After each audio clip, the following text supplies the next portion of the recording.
اعوذ باللہ من الشیطان الرجیم بسم اللہ الرحمن الرحیم الحمدللہ رب العالمین والصلاة والسلام علی سید الانبیاء والمرسلین اما بعد فاعوذ باللہ من الشیطان الرجیم بسم اللہ الرحمن الرحیم الصلاة والسلام علیک یا رسول اللہ وعلی آلک واصحابک یا حبیب اللہ الصلاة والسلام علیک یا نبی اللہ وعلی آلک واصحابک یا نور اللہ۔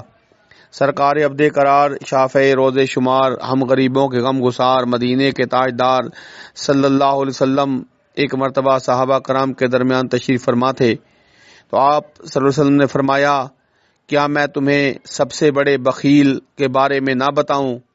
صحابہ کرام نے عرض کی، یا رسول اللہ صلی اللہ علیہ وسلم ضرور بتائیے۔ فرمایا، جس کے سامنے میرا ذکر ہو اور وہ مجھ پر درود پاک نہ پڑھے وہ سب سے بڑا بخیل ہے۔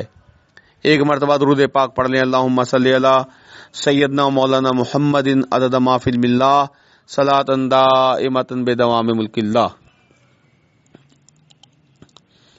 دو جہاں کے تاجدار صلی اللہ علیہ وسلم کا فرمان عالی شان ہے، قیامت کے دن تکبر کرنے والوں کو انسانی شکلوں میں چونٹیوں کی مانند اٹھایا جائے گا، ہر جانب سے ان پر ذلت طاری ہوگی، انہیں جہنم کے بولس نامی قید خانے کی طرف ہانکا جائے گا اور بہت بڑی آگ انہیں اپنی لپیٹ میں لے کر ان پر غالب آ جائے گی اور انہیں تینۃ الخبال یعنی جہنمیوں کی پیپ پلائی جائے گی۔ پھر ایک اور حدیث پاک میں میرے آقا علیہ السلام فرمایا، متکبرین کو قیامت کے دن چونٹیاں بنا کر انسانی شکلوں میں اٹھایا جائے گا، ہر چھوٹی سے چھوٹی چیز ان پر غالب آ جائے گی اور پھر انہیں جہنم کے ایک قید خانے کی طرف ہانکا جائے گا جسے بولس کہا جاتا ہے، اور وہاں آگوں کی آگ انہیں اپنی لپیٹ میں لے لے گی اور انہیں تینۃ الخبال یعنی جہنمیوں کی پیپ پلائی جائے گی۔ پھر میرے آقا علیہ السلام نے فرمایا، ظالم اور متکبر لوگ قیامت کے دن چونٹیوں کی صورت میں اٹھائے جائیں گے، لوگ انہیں اللہ عز و جل کے معاملے کو ہلکا جاننے کی وجہ سے اپنے قدموں تلے روندتے ہوں گے۔ حسن اخلاق کے پیکر صلی اللہ علیہ وسلم کا فرمان عالی شان ہے، اللہ عز و جل ارشاد فرماتا ہے، کبریائی میری رضا ہے، لہذا جو میری رضا کے معاملے میں مجھ سے جھگڑے گا میں اسے پاش پاش کر دوں گا۔ نبی اکرم صلی اللہ علیہ وسلم کا فرمان عالی شان ہے کہ اللہ عز و جل فرماتا ہے، کبریائی میری رضا ہے اور عزت میرا عذارا ہے، اور جو ان دونوں چیزوں میں سے کسی کے بارے میں مجھ سے نزاع کرے گا میں اسے عذاب میں مبتلا کر دوں گا۔ نور کے پیکر صلی اللہ علیہ وسلم نے فرمایا، اللہ عز و جل ارشاد فرماتا ہے، کبریائی میری رضا، عظمت میرا عذارا ہے، لہذا جو ان میں سے کسی ایک کے بارے میں بھی مجھ سے نزاع کرے گا میں اسے آگ میں پھینک دوں گا۔ پھر میرے آقا صلی اللہ علیہ وسلم نے فرمایا کہ اللہ تعالیٰ ارشاد فرماتا ہے، عزت میرا عذارا، کبریائی میری رضا ہے، جو ان دونوں کے معاملے میں مجھ سے جھگڑے گا میں اسے عذاب میں مبتلا کر دوں گا۔ اللہ کے محبوب دانۂ غیوب صلی اللہ علیہ وسلم نے ارشاد فرمایا، جو آدمی اپنے آپ کو بڑا سمجھتا ہے، چلنے میں اتراتا ہے، تو جو وہ اللہ عز و جل سے اس حال میں ملے گا کہ اللہ عز و جل اس پر غضب فرمائے گا۔ میرے آقا نبی اکرم نور مجسم رحمت دو عالم شاہ بنی آدم صلی اللہ علیہ وسلم کا فرمان عالی شان ہے، تم سب حضرت آدم علیہ السلام کی اولاد ہو، حضرت آدم علیہ السلام کو مٹی سے پیدا کیا گیا، چاہیے یہ کہ اپنے آباء و اجداد پر فخر کرنے والی قومیں باز آ جائیں یا پھر وہ اللہ عز و جل کے نزدیک کیڑے مکوڑوں سے بھی زیادہ حقیر ہو جائیں گی۔ میرے آقا نبی اکرم صلی اللہ علیہ وسلم نے فرمایا، تکبر سے بچتے رہو، کیونکہ اسی تکبر نے ہی شیطان کو اس بات پر ابھارا تھا کہ وہ آدم علیہ السلام کو سجدہ نہ کرے۔